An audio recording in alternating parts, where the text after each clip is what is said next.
ang naglang hirit. Ang saya-saya Sa unang hirit, unang hirit. Dito magiging madali, Rafi, dahil sub-zero ang temperature sa Vinson Massif. 10 taon rin ang ginugol ni Romy Garduce sa kanyang misyong akyatin ng 7 highest summit sa mundo. Tatangkaing makumpleto ni Romy Garduce ang makasaysayang ekspedisyon na ito sa tulong ng dasal, suporta at naniniwala sa kanyang kakayahan. Eksklusibo namang masusundan ang 7 para sa Pilipino, The 7 Summits Expedition dito sa GMA at GMA News TV. Tinapos ko na yung Pasko ko. Marami na kami dinner with the family, reunion, ganyan. Pero syempre, iba pa rin yung totoong Pasko eh. Pero talagang gano'n, kailangan eh. So, medyo malungkot, pero at the same time, pag nasa aeroplano, sigurado, magkikick in na yung excitement natin dahil bagong lugar tong Chile for me. As siyempre, Antarctica, you know, my last continent na hindi pa natatapakan eh. Yeah. Pagdating namin doon, medyo malamig na pagdating sa Chile. So, 6 degrees na ata. Isasort pa namin lahat ng gear, i-check yung equipment, and then final briefing mula sa mga kasama namin doon. At yan ang unang balita mula rito sa NAIA. Balik sa iyo, Rafi. Maraming salamat, Dante Perelio.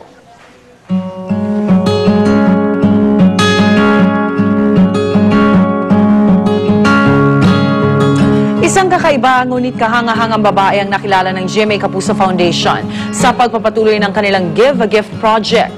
Kahit naiiba ang special child na si Mary Grace Aquino sa kanyang mga kaklase, hindi niya ito hinayaang maging dahilan para magsumikap siya at maabot ang kanyang mga pangarap. 5 oras ang tinahak ng GMA Kapuso Foundation para lang marating ang bangus capital of the Philippines, ang Dagupan. Binitbit namin ang daang-daang Christmas bag na puno ng aguinaldo para magbigay saya sa mga estudyante ng Bacayao Sur Elementary School. Pinilahan ito agad ng mga excited na chikitin.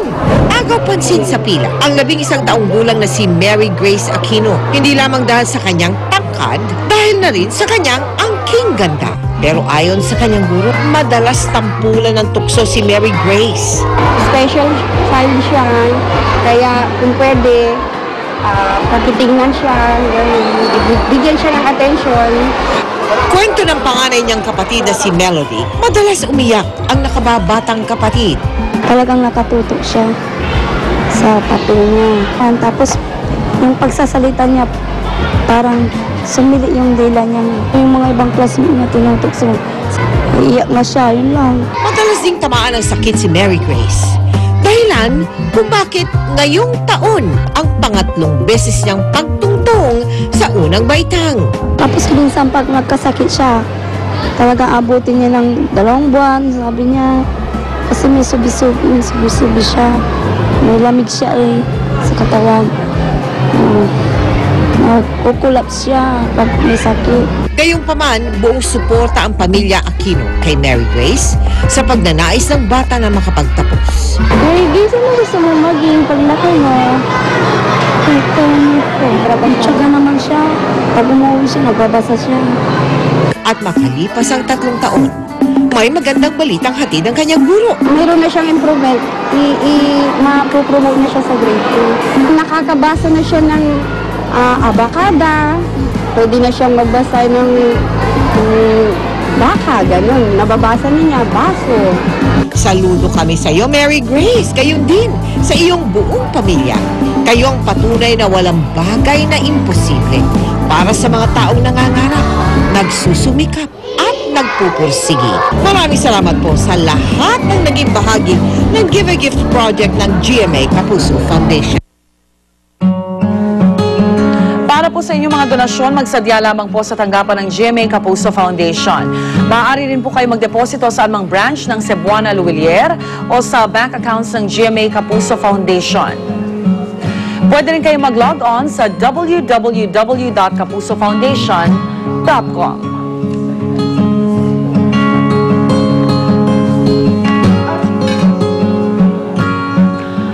Mga kapuso, nakakataba po talaga ng puso ang pagdagsa ng inyong tulong para sa mga nasalanta ng Bagyong Sendo. Tuloy-tuloy pa rin po ang GMA Kapuso Foundation Telethon. Sa ngayon, nakalikom na ng cash donation sa umabot sa 29,918,175 pesos and 33 centavos. Kabilang sa major cash donors ay ang Pilipinas Shell Foundation Incorporated, ang Malampaya Foundation Incorporated. Nagbigay po sila ng tig 1 milyong pisong donasyon. Major cash donor din po natin ang PJ Luwilier Incorporated. Nakalikom naman ang donations in kind na nagkakahalaga ng 2,025,184 pesos and 50 centavos. Nagpapasalamat po ang Kapuso Foundation sa mga major donors ng relief goods. Kabilang na po dyan ang Softex at Aboitiz Foundation.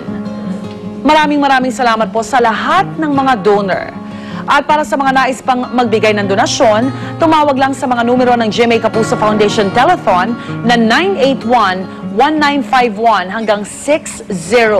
Pwede nyo pong dalhin ang inyong mga donasyon sa command post ng Kapuso Foundation sa Capital University sa Cagayan de Oro hanggang December 31. Maraming salamat po.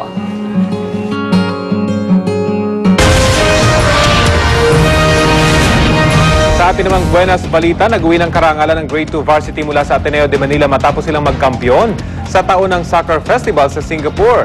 Kaya ang mga magulang, proud na proud sa tagumpay ng kanilang mga chikiting. Narito ang report ni Katrina Son.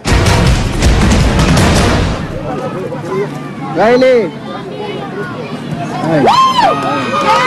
Kitang-kita sa mga galaw ng mga batang ito ang nag-aalab na hangarin para maiuwi ang kampyonato.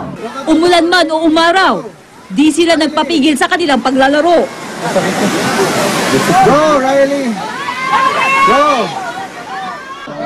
Kaya naman buong pagmamalaki nilang ipinakita ang kanilang napanalunang medalya at tropeyo. Ibinahagi pa nga ng kanilang team captain ang sikreto ng kanilang pagkapanalo. We worked hard and practiced as a team. Ang mga magulang naman ng mga bata ay tuwang-tuwa sa tagumpay na nakamit ng mga anak. We were so happy as parents. We cheered a lot for them and we're so happy for them. Nasungkit ng grupo ang kampyonato sa Under-8 category sa ginanap na The Arc 5x5 Soccer Festival sa Singapore mula December 17 to 18, 2011. Dibdiban raw ang ginawang training ng mga bata. Malaking advantage yung training namin, ma'am, kasi mulong ball mastery saka techniques. Sinalihan ng annual soccer festival ng mga football clubs mula Singapore, Thailand, Indonesia, Philippines at Hong Kong. Para sa finals, natirang matibay ang mga delegado mula sa Pilipinas.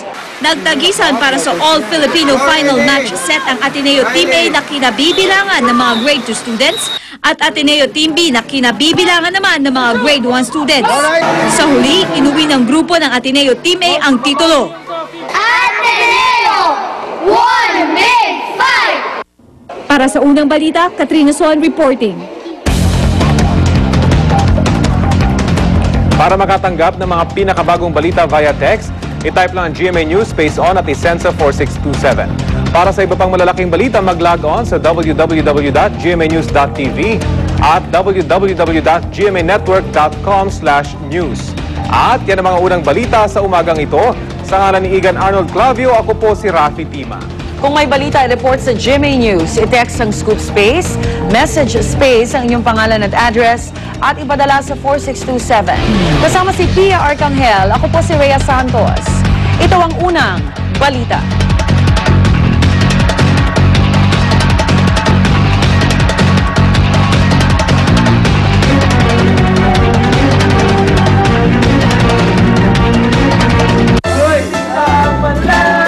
O break muna, merienda na.